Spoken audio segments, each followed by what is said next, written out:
akan mulai proses administrasinya. Ada Eropa juga, ada yang lain juga. Fields of Nusantara, where legends are born. To the roar of the stadium, hearts are sworn.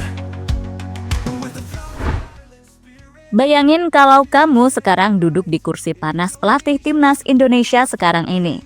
Di depanmu, daftar nama striker bertebaran seperti bintang jatuh di langit malam. Tentu saja bakal senang, karena akhirnya skuad Garuda punya stok penyerang yang melimpah.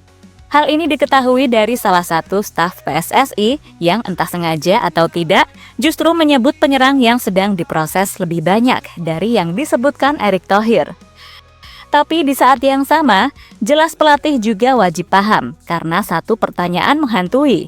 Siapa yang harus dicoret kalau semua striker yang datang kualitasnya bintang 5?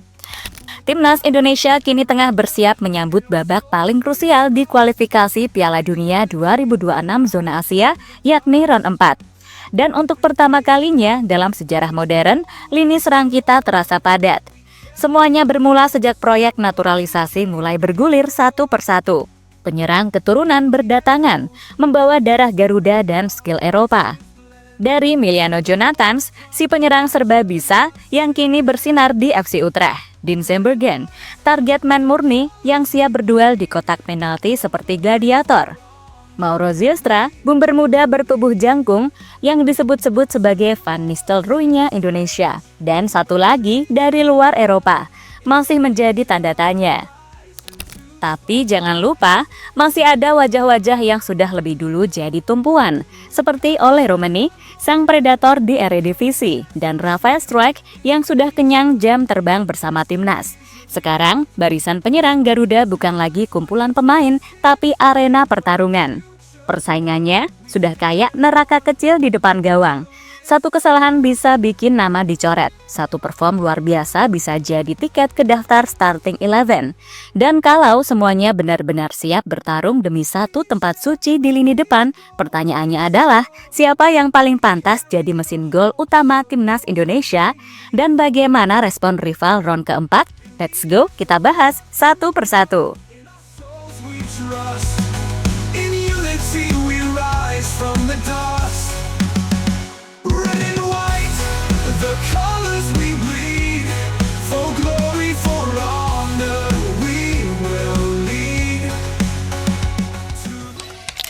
Dengan 2 laga, Indonesia sangat punya peluang. Secara matematis, masih bisa lolos langsung ke Piala Dunia. Meskipun jalurnya sulit, mengingat rival kita adalah Saudi dan Irak, yang secara level di atas Indonesia. Tapi mimpi nggak ada yang salah kan? Untuk menghadapi tekanan setinggi ini, pelatih Patrick Kluivert diyakini akan memanggil 23 hingga 26 pemain di setiap pertandingan. Dan jika melihat tren sepak bola modern, biasanya hanya akan ada 4-5 penyerang murni yang akan mengisi sektor lini depan.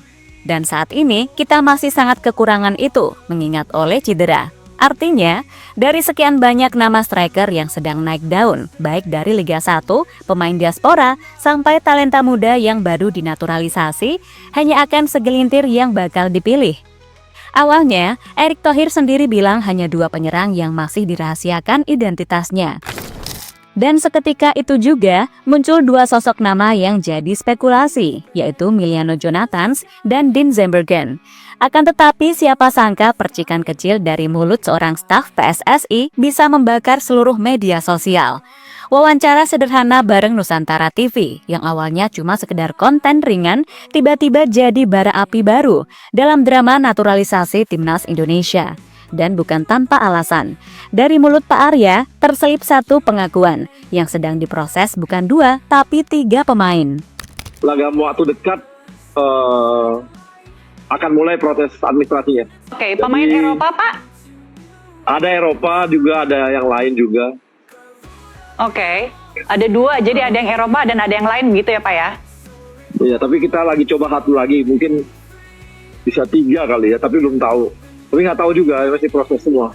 Tapi yang pasti udah lagi mau proses yang 1, jadi 2 sih yang mau proses kita. Oke, ada 2 pemain yang kemungkinan akan bermain pada FIFA Matchday di bulan September ya Pak ya? Sejauh ini dua nama yang disebut-sebut adalah Emiliano Jonathans serta Dean Zerbergen. Dan Yusa Nugraha, orang yang belakangan sering jadi penyambung suara rakyat bola di luar negeri, telah memberikan bocoran lewat berbagai kanal informasi. Ia mencoba memberi sedikit terang di tengah kabut misteri. Emiliano Jonathans mungkin proses pengecekannya sudah 70%, tapi Dean Zerbergen sepertinya masih stuck. Pemainnya sendiri juga mengaku belum ada kontak lagi dari PSSI. Dan dari keraguan soal Dean Zerbergen, muncullah nama Laurien Ulrich. Sosok yang satu ini memang bukan striker murni, tapi kalau kamu tanya, apakah dia bisa menyerang? Jawabannya lebih dari bisa. Musim lalu, saat memperkuat VfB Stuttgart tuh, Laurien tampil memikat. 41 pertandingan, 6 gol, 17 assist. Itu bukan sekedar statistik. Ia memang bukan penyerang murni, tapi playmaker dan bisa jadi winger. Laurien adalah semacam arsitek dalam bayang-bayang sang kreator yang bermain di belakang striker dan membuat segalanya terlihat mudah.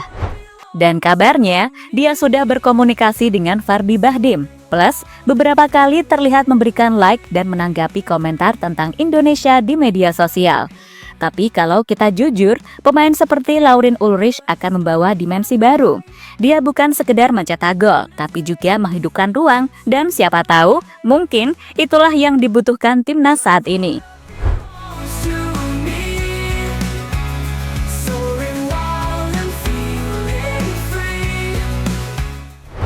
Sementara satunya lagi dari luar Eropa, banyak yang menyebut adalah Adrian Wibowo.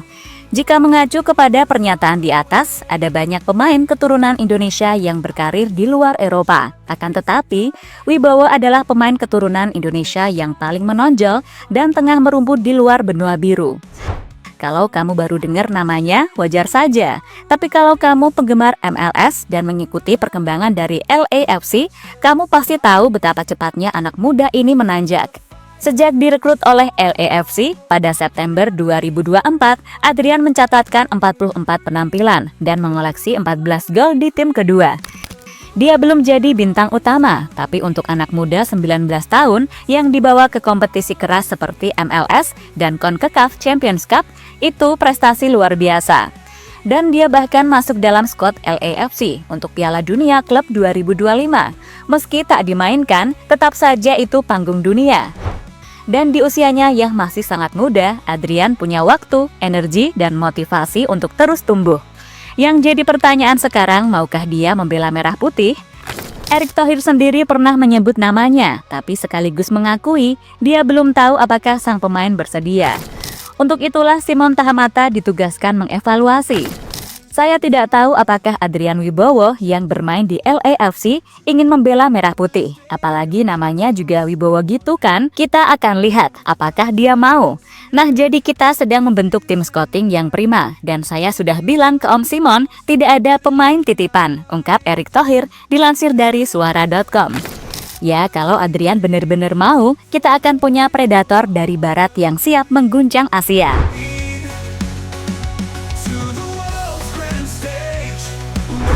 Selain Wibowo, satu nama lama kembali dibahas, yakni Ilyas Al-Haf. Sosok ini pernah jadi pujaan publik saat Almere City promosi ke Eredivisie. Ia mengibarkan bendera merah putih. Netizen Indonesia langsung meledak, ini dia calon striker idaman. Namun waktu berjalan dengan cepat. Kini Ilyas sudah bermain di Liga Thailand, satu klub dengan Pratama Arhan. Dan meski ia masih terbuka soal naturalisasi, performanya disebut tak seideal dulu. Sintayong pernah memantaunya, Hamdan Hamadan pernah berbicara padanya. Tapi jika mengacu pada standar kualifikasi Piala Dunia, tampaknya nama Ilyas perlahan mulai tergeser oleh generasi baru. Lalu bagaimana dengan lawan-lawan kita? Dari Irak, responnya justru bikin merinding. Mereka mendukung semua pergerakan Indonesia. Media dan akun fanbase Irak tampaknya melihat Indonesia sebagai rekan seperjuangan melawan dominasi Timur Tengah. Di saat yang sama, mereka berharap bisa mengalahkan Indonesia di lapangan, tapi tetap ingin kita lolos melalui jalur lain. Kalau untuk grup, kita sekarang sih lumayan bagus, karena timnas Saudi sudah tidak sama lagi, meski punya nama-nama besar. Sedangkan timnas Indonesia yang baru terbentuk mungkin bisa mengejutkan semua orang dengan permainan terorganisir dan kecepatan para pemainnya. tapi insya Allah masih dalam jangkauan, tulis akun Instagram @irakis_ir dalam salah satu unggahannya. Netizen Irak bahkan menyebut proyek naturalisasi Indonesia sebagai revolusi sepak bola Asia Tenggara. Sementara itu, Saudi Arabia, mereka tampaknya sudah mulai was-was setelah merasakan kerasnya perlawanan Indonesia di round 3. Kini mereka melihat skuad Garuda makin penuh senjata. Mereka tahu jika tak hati-hati, Indonesia bisa jadi batu sandungan berbahaya. In the echoes of Garuda, in our souls we trust. In unity we love. Pada intinya, apa yang sedang dibangun timnas Indonesia saat ini bukan sekedar skuad, tapi revolusi. Di saat negara-negara lain masih bersandar pada nama besar dan sejarah panjang, Indonesia justru melangkah ke depan dengan keberanian, strategi, dan keyakinan. 3 penyerang baru yang tengah diproses hanyalah puncak dari gunung es besar bernama ambisi. Di bawahnya, ada kerja keras, pemantauan, scouting yang cermat, dan yang paling penting, harapan dari jutaan rakyat di tanah air. Dan ketika para rival mulai memutar kepala, menyusun taktik baru, dan menaruh rasa was-was kepada kekuatan Garuda, itu tandanya kita sudah berada di jalur yang benar. Persaingan di lini depan mungkin akan menjadi neraka kecil bagi para pemain. Tapi dari situ jugalah akan lahir mesin gol sejati, yang bukan hanya mencetak angka di papan skor, tapi juga mengukir sejarah di Piala Dunia. Jadi sekarang tinggal satu pertanyaan besar tersisa. Siapa yang paling layak menjadi ujung tombak Garuda, dan siapa yang akan tertinggal di belakang? Ketika peluit babak keempat akhirnya dibunyikan, satu hal pasti, mimpi itu masih menyala, dan langkah itu baru dimulai. So those who came